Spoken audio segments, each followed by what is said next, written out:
Hello everyone, welcome back my YouTube channel. My name is Gulfsha. I hope आप सभी ठीक होंगे और अपनी अपनी स्टडी कर रहे होंगे।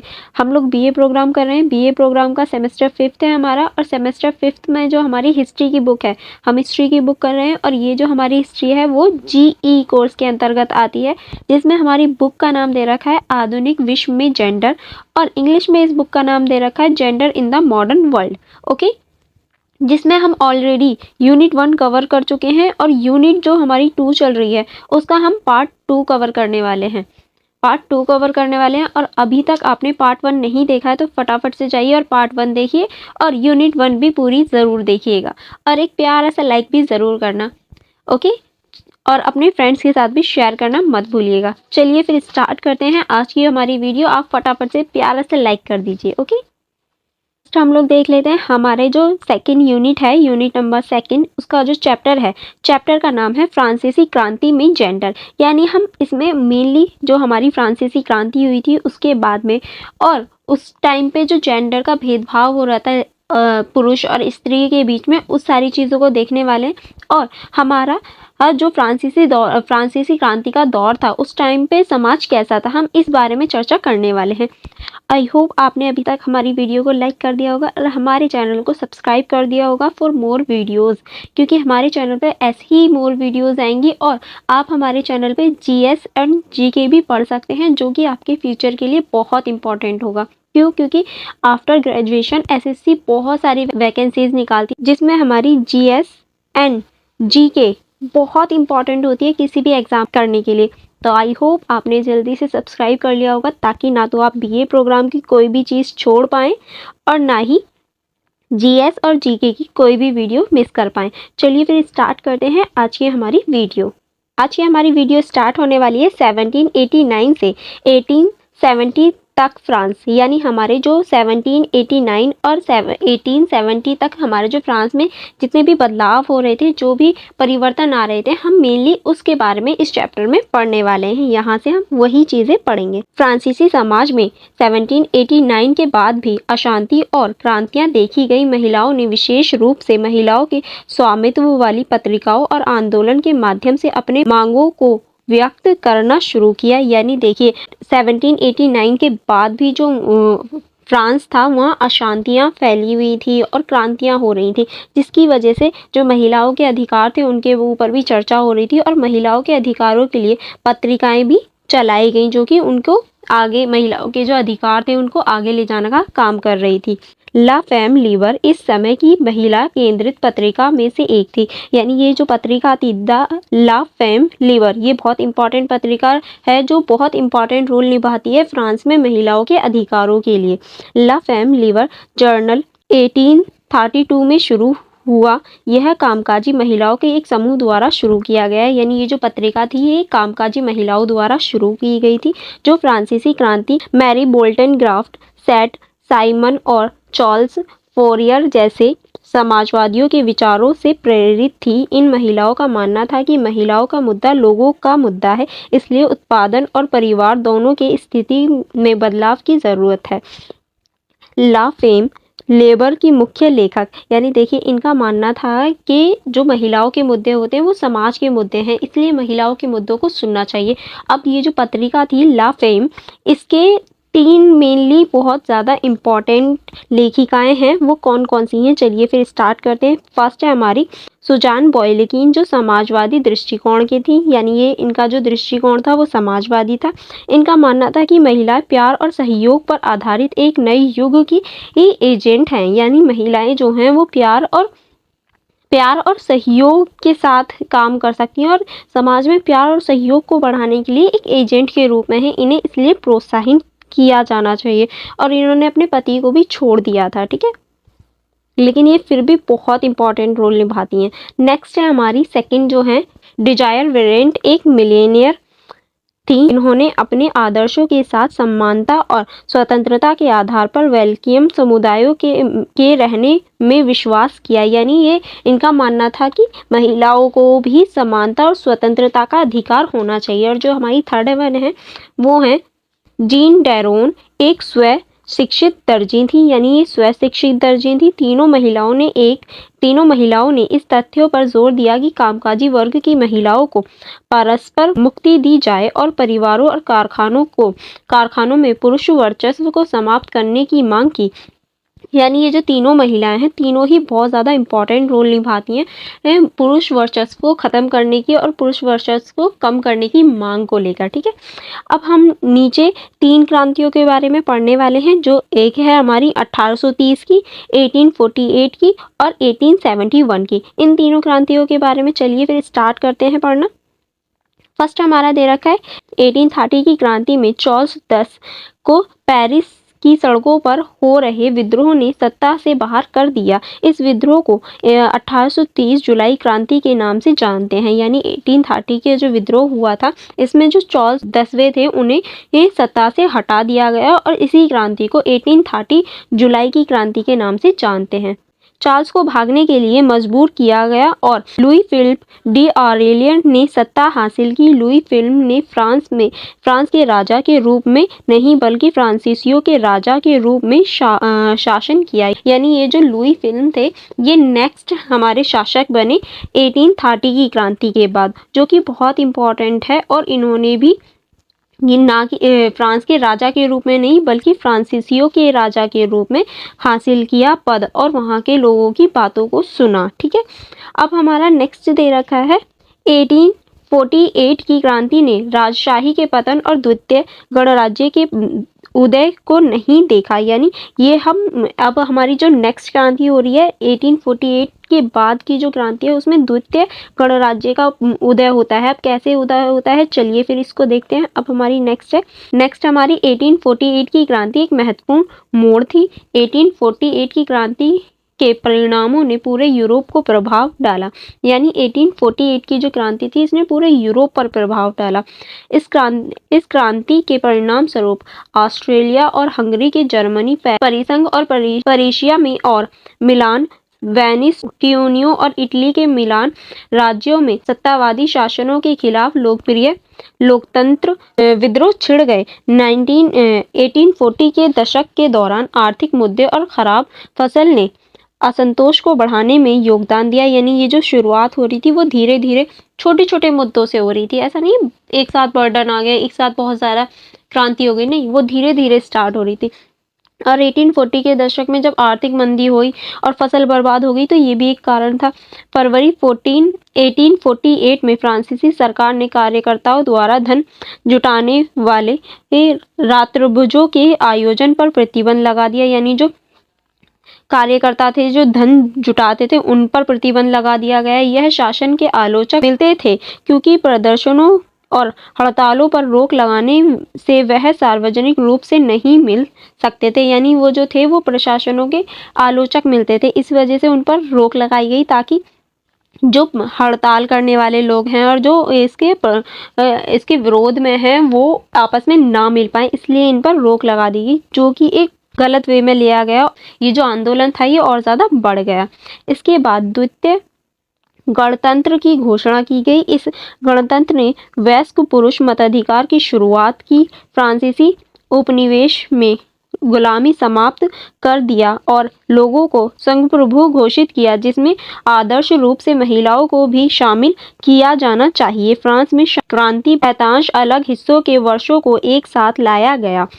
अब देखिए, नए गणतंत्र की स्थापना की गई जिसमें जो पुरुष थे उन्हें पुरुष वयस्क मताधिकार दिया गया और यही सोचा गया कि महिलाओं को भी ये अधिकार दिए जाएंगे। ठीक है, अब बाद में आगे चल के क्या होता है, जो समूह होते हैं, समूहों के बीच तनाव बढ़ जाता है और जून 1848 में पेरिस में एक कामकाजी वर्ग के विद्रोह ने 1500 श्रमिकों के जीवन को समाप्त कर दिया और एक बार और सामाजिक कल्याणकारी विधान के सपने को हमेशा के लिए नष्ट कर दिया। यानी जब विद्रोह होने लगा और जो समूह था उसमें ये बहुत ज़्यादा असंतुष्टि आ गई, जिसकी वजह से क्या हुआ, 1500 से ज़्यादा कर्मियों को एक साथ उनकी हत्या कर दी गई, जिसकी वजह से जो संविधान की जो एक कल्पना की जा रही थी कि हाँ एक कल्याणकारी संविधान होगा, उसकी जो कल्पना थी वो बिल्कुल नष्ट कर दी गई। हम ये लोग सोच रहे थे कि हाँ अब एक कल्याणकारी राज्य बनेगा, हमारा गणतंत्र होगा, लेकिन वो चीज़ नष्ट हो गई जब 1500 लोगों को मारा गया। द्वितीय गणराज्य का संविधान जिसकी सितंबर 1848 में पुष्टि की गई थी अत्यंत त्रुटिपूर्ण था और उसमें राष्ट्रपति और विधानसभा के बीच विवाद के मामलों में कई प्रभावी संसाधनों का प्रावधान नहीं था। यानी जब हमारा 1848 का जो गणराज्य संविधान बनाया जा रहा था उसमें बहुत ज़्यादा त्रुटियां, बहुत ज़्यादा कमियां थी, जिसको बाद में संविधान के बाद में जो उसको सुधारने के ऊपर बात की गई कि हाँ इन्हें सुधारना चाहिए, हमें ऐसे ही अपने संविधान को नहीं लागू करना है। ठीक है, अब हम लोग नेक्स्ट चलते हैं।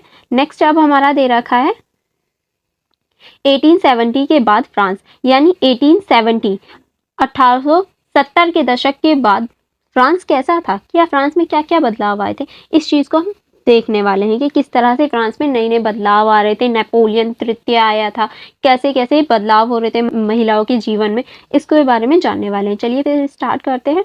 वर्ष 1871 फ्रांसीसी राजनीति में एक मील का पत्थर था, यानी बहुत मुश्किल टाइम था। ये एक मील का पत्थर हम कह सकते हैं, बहुत मुश्किल टाइम था फ्रांसीसी राजनीति के लिए, क्योंकि इसमें पेरिस में दोहरी राजस्व देखी, यानी दोहरी व्यवस्था हम देख सकते हैं इस टाइम पे। जैसे कि बिमॉर्क ने एक तरफ नेपोलियन तृतीय और दूसरी तरफ अराजकताओं और कट्टरपंथियों समाजवादियों के पेरिस कम्यून को पराजित किया, जो 18 मार्च से 28 मई 1871 तक चला। बिस्मार्क ने फ्रांस को यूरोप के अधिकांश राजतांत्रिक देशों से अलग एक गणराज्य होने का समर्थन दिया।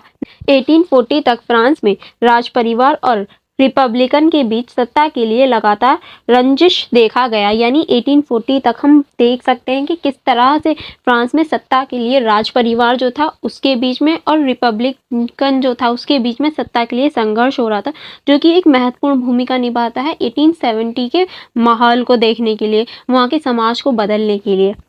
आगे चलते हैं। ला बॉक्स डेस फेम ने भी इस अवधि में महिलाओं के मुद्दों का वकालत करने में महत्वपूर्ण भूमिका निभाई, यानी ये जो थी इन्होंने भी महिलाओं के मुद्दों को बढ़ाने और महिलाओं को मुद्दों को उजागर करने में एक महत्वपूर्ण भूमिका निभाई। इस पत्रिका के माध्यम से पृष्ठभूमि की महिलाएं लिखती थीं, यानी ये एक तरह की पत्रिका आती थी जिसमें मध्य वर्गीय जो महिलाएं थीं वो लिखती थीं। इन्होंने शिक्षा, प्रशिक्षण, राजनीति में भागीदारी और बदलते उत्पादन और दैनिक जीवन के माध्यम से महिलाओं को अत्यंत मुक्ति देने की मांग की, यानी उन्हें बढ़ाने की मांग की कि महिलाओं को भी आगे बढ़ने का अधिकार है, सारे अधिकार महिलाओं के पास भी हैं, इसलिए हमें उन्हें आगे बढ़ाना चाहिए। 1848 के बाद महिलाएं कर्मियों ने मांग की कि घरेलू काम को वर्कशॉप के काम के समान रेट भुगतान किया जाए, यानी 1848 के बाद की जो महिलाएं थी उन्होंने मांग की कि घर का जो काम है वो भी एक वर्कशॉप के काम की तरह है, ऐसा नहीं है उसकी आंकना कम की जाए या उसकी तुलना कम की जाए, वो भी उतना ही समय लेता है और वो भी उतनी ही इम्पोर्टेंट है। ठीक है, सुजेन बोल्डविन ने गर्भवती गरीब माताओं के लिए दाई के संघ की स्थापना की, यानी ये जो थी इन्होंने दाई के संघ की स्थापना की। यह महिलाएं समाजवादी विचारों से प्रेरित थीं, जहां राज्य काजी वर्ग की महिलाओं के लिए कल्याणकारी उपयोग पर विचार करता था, यानी किस तरह से महिलाओं को आगे ले जाया जाए इस बात पर विचार किया जाता था।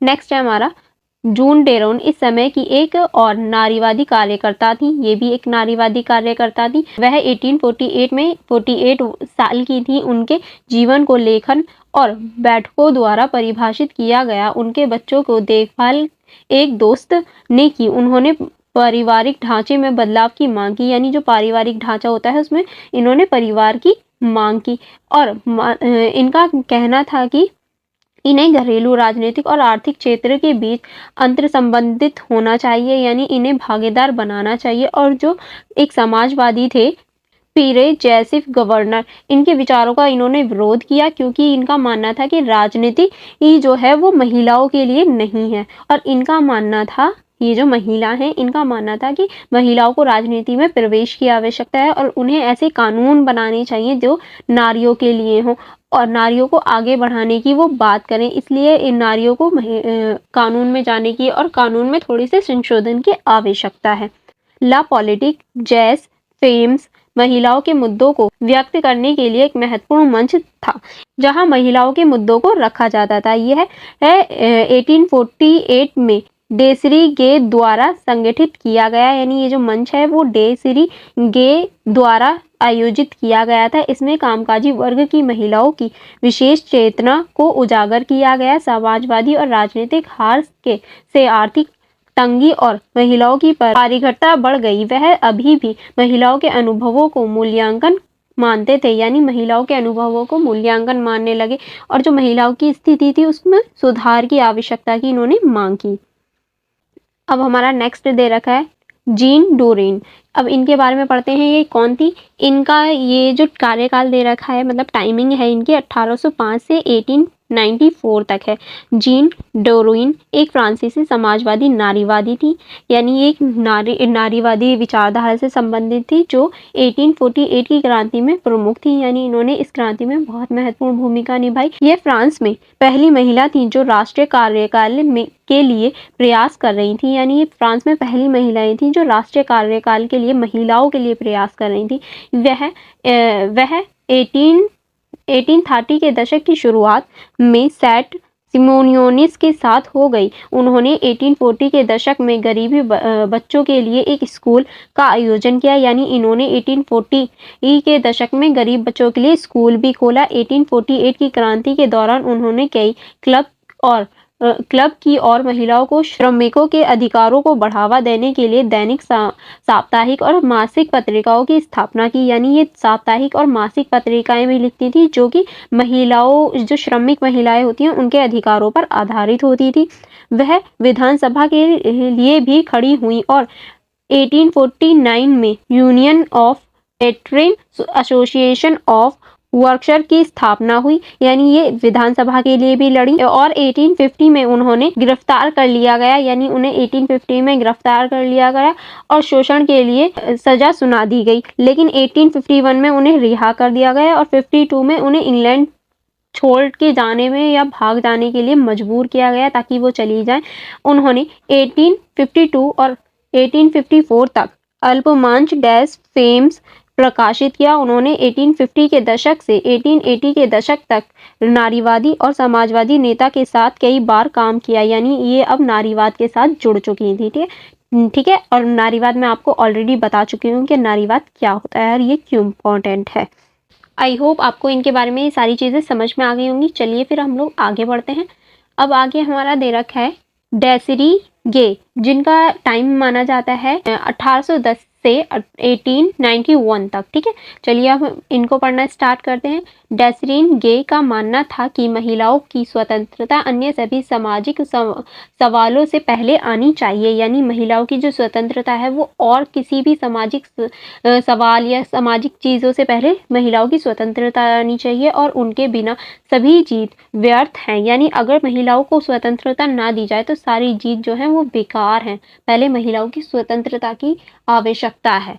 यह विश्वास उनके साथ जीवन भर बना रहा। 1848 में जब वह 2 बच्चों की मां थी, उन्होंने आशा व्यक्त की क्रांति उन्हें महिलाओं को व्यवस्थित करने के लिए एक पुनर्योजित मिशन को पूरा करने की अनुमति देगी ताकि उन्हें अपनी नैतिक, बौद्धिक और शारीरिक क्षमताओं को विकसित करने में सक्षम बनाएगी। यानी उनका मानना था कि जो 1848 की क्रांति है वो महिलाओं को आगे बढ़ाने के लिए एक और नया मौका देगी, जो कि बहुत ज़रूरी है उन्हें शारीरिक, नैतिक और बौद्धिक रूप से सक्षम बनाने के लिए, आगे बढ़ाने के लिए। इसे वित्तीय स्वतंत्रता के साथ शुरू किया गया, यानी इसे वित्तीय स्वतंत्रता यानी पैसों के साथ शुरू किया गया, जो उनके व्यक्तित्व के लिए एक आवश्यक पूर्ण शर्त थी।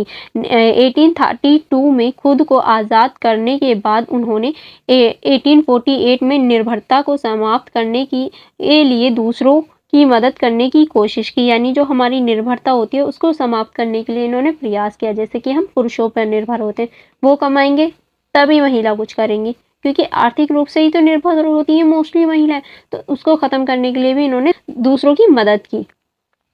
फ्रांसीसी क्रांति के बाद अंतिम सरकार की महिलाओं द्वारा सराहना की गई। कुछ लोगों ने पत्र लिखा, कुछ ने कानूनों को प्रेरित तैयार किया, यानी कुछ लोगों ने पत्र लिखे, कुछ लोगों ने कानून की प्रारूप तैयार किया ताकि महिलाओं के लिए भी अधिकार हो सके और महिलाओं को भी आगे बढ़ाया जा सके। ठीक है, नेक्स्ट अब हमारा दे रखा है 1860 में महिलाओं के मुद्दों को उठाने की कुछ पहल देखी गई, यानी 1860 में महिलाओं के जो मुद्दे थे उनको उठाने के लिए कुछ पहलें हम लोग देख सकते हैं। महिलाओं द्वारा सेवा कार्य, बैंकिंग और कैटरिंग में कुछ सहकारी समितियों का गठन किया गया, यानी कुछ सहकारी समितियां बनाई गई।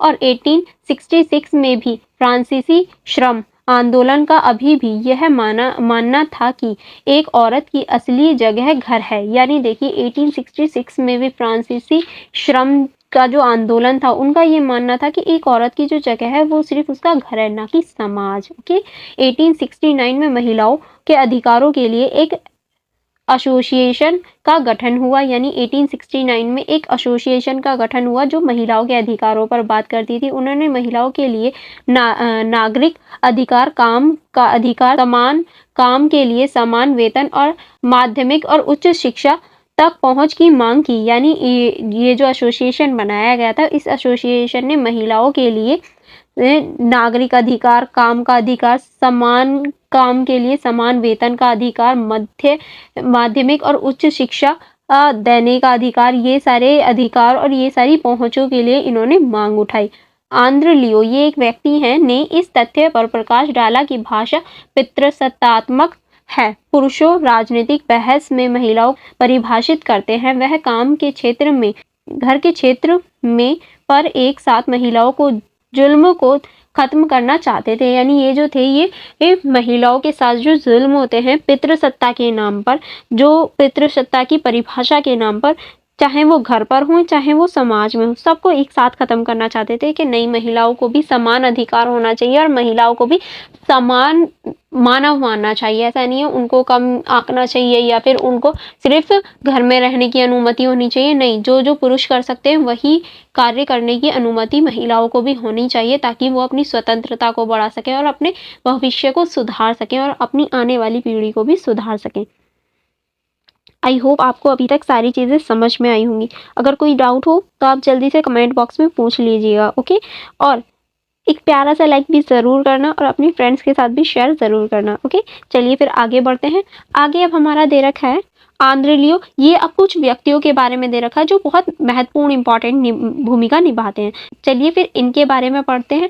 आंद्रे लियो एक फ्रांसीसी उपन्यासकार, पत्रकार और नारीवादी थी। यानी ये उपन्यासकार भी थी, पत्रकार भी थी और एक नारीवादी भी थी, जिन्होंने फ्रांस के पहले सामान्य नारीवाद संगठन की स्थापना की। वह नेपोलियन तृतीय के 1851 के तख्ता पलट के बाद, जिससे फ्रांस के द्वितीय सम्राट के संगठन हुआ, अपने रिपब्लिकन परिवार के साथ स्विट्जरलैंड चली गई। अपने परिवार के साथ ये कहाँ चली गई? स्विट्जरलैंड चली गई। जब परिवार 1860 में माफी के बाद फ्रांस लौटा तो उन्होंने एक कल्पित नाम आंद्रे लियो के तहत उपन्यास प्रकाशित करना शुरू किया। उसके उपन्यास महिलाओं की समानता और महिलाओं के अधिकारों के लिए विषय पर केंद्रित थी। यानी इन्होंने उपन्यास लिखने शुरू करी और उन उपन्यास का जो विषय था वो महिलाओं की समानता और अधिकार के विषय थे, ताकि महिलाओं को आगे लेकर जाया जा सके और उन्हें घरों की जो स्थिति है उससे बाहर निकाला जा सके और जो युद्ध के बाद जो महिलाओं की दयनीय स्थिति हो गई थी उसको ख़त्म किया जा सके। लियो लिखती हैं कि आदमी तार्किक नहीं होना चाहते, ऐसा करने में वह सक्षम भी नहीं दिखता है। यानी लियो लिखती हैं कि आदमी जो है वो तार्किक नहीं होना चाहती, वो तर्क से नहीं देखना चाहते और वो ऐसा करने के लिए दिखते भी नहीं कि हाँ वो ऐसा करना चाहें, वो बिल्कुल ऐसा नहीं चाहते। एक उपन्यासकार के रूप में उन्होंने शायद उपन्यायपूर्ण तरीके से नायक उपेक्षित किया गया है। यह पत्र के रूप में वह फ्रेंको-प्रेशिया युद्ध और कम्यून के दौरान वह अग्र मोर्चे पर थी और उस संकट के दौरान उसे पेशे में सबसे महत्वपूर्ण महिलाएं थी। यानी इन्होंने जो ये क्रांति पे थी, जो ये मोर्चे पे थी उस टाइम पे इन्होंने देखा कि महिलाओं ने बहुत महत्वपूर्ण भूमिका निभाई, पुरुषों से ज़्यादा महत्वपूर्ण भूमिका निभाई। लेकिन जो इतिहास में लिखा जाएगा वो सिर्फ पुरुषों का नाम लिखा जाएगा। क्यों? क्योंकि इतिहास कौन लिखता है? इतिहास पुरुष लिखते हैं। महिलाओं कहाँ पढ़ी लिखी होती है, महिलाओं को तो अधिकार ही नहीं होते, जिसकी वजह से क्या होता है कि भेदभाव उत्पन्न होता है, जो कि गलत है, नहीं होना चाहिए। पुरुष और स्त्री दोनों को समान मानना चाहिए। ठीक है, चलिए नेक्स्ट देखते हैं। नेक्स्ट है हमारा पाउल मिक। पाउल मिक एक फ्रांसीसी क्रांतिकारी, समाजवादी, नारीवादी, वक्ता और पत्रकार थी। यानी ये जो थी ये फ्रांसीसी क्रांतिकारी, समाजवादी, नारीवादी और वक्ता और पत्रकार थी, जो एक अथक आंदोलनकारी और आयोजक थी। उन्होंने 1868 में महिलाओं के मुद्दों पर सार्वजनिक रूप से बोलना शुरू किया। यानी 1864 में उन्होंने सभी के सामने सार्वजनिक रूप से महिलाओं के मुद्दों पर बोलना शुरू किया कि हाँ, महिलाओं को भी अधिकार होनी चाहिए और उनके कौन कौन से मुद्दे हैं। उन्होंने 1870 और 71 में फ्रैंको प्रेशिया युद्ध और पेरिस कम्यून विद्रोह में एक वीरतापूर्ण भूमिका निभाई। वह 1871 और 1880 में एक राजनीतिक शरणार्थी के रूप में स्विट्जरलैंड में रहती थी और फिर फ्रांस में लौट गई। यानी देखिए, उन्होंने भी एक महत्वपूर्ण भूमिका निभाई युद्ध में, महिला होने के बाद भी, और एक राजनीतिक शरणार्थी के रूप में वो स्विट्जरलैंड में रहती थी, लेकिन बाद में वो फ्रांस लौट गई थी। उसकी गतिविधियों ने 1880 में समाजवादी कांग्रेस में तूफान जगाया। यानी समाजवादी जो कांग्रेस थी वहाँ, उसमें एक तूफान जगा दिया उनकी बातों ने, उनकी क्रांतियों ने, उनके मुद्दों ने। ठीक है, वह 1881 में एक प्रदर्शन के बाद जेल में बंद थी। यानी 1881 में वो जेल तक गई। 1884 में महिलाओं ने मताधिकार पर ऑन्क्लेव का विरोध किया। यानी 1884 में महिलाओं ने भी मताधिकार के लिए विरोध करना शुरू कर दिया। उन्होंने फ्रांसीसी कामगार पार्टी छोड़ दी, क्रांतिकारी सोशलिस्ट पार्टी और महिला एकजुटता में शामिल हो गई। यानी इन्होंने जो ये पार्टी थी वो छोड़ दी और महिला एकजुटता में शामिल हो गई, ताकि महिलाओं के जो अधिकार हैं उनकी मांग की जा सके, उन्हें आगे ले जाया जा सके। ठीक है, चलिए अब आगे बढ़ते हैं।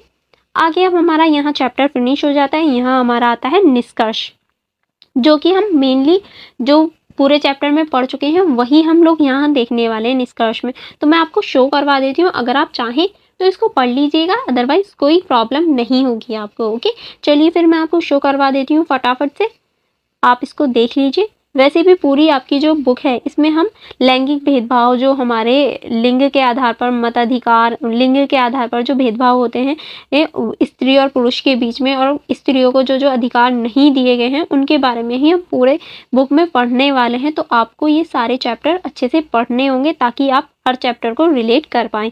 यहाँ आपका निष्कर्ष खत्म हो जाता है और उसके बाद में कुछ प्रश्न दे रखे हैं, वो भी मैं आपको दिखा देती हूँ। आपकी बुक में ये सारे प्रश्न दे रखे, अगर आप चाहें तो इनमें से कोई भी एक उठाकर उसके ऊपर लिख सकते हैं और मुझे सेंड कर सकते हैं, ताकि आप अपना आंसर चेकआउट करवा सकें कि आपने सही लिखा है या नहीं लिखा। मैं डेफिनेटली आपके आंसर को चेकआउट करूँगी और आपको फीडबैक भी ज़रूर दूँगी। ओके,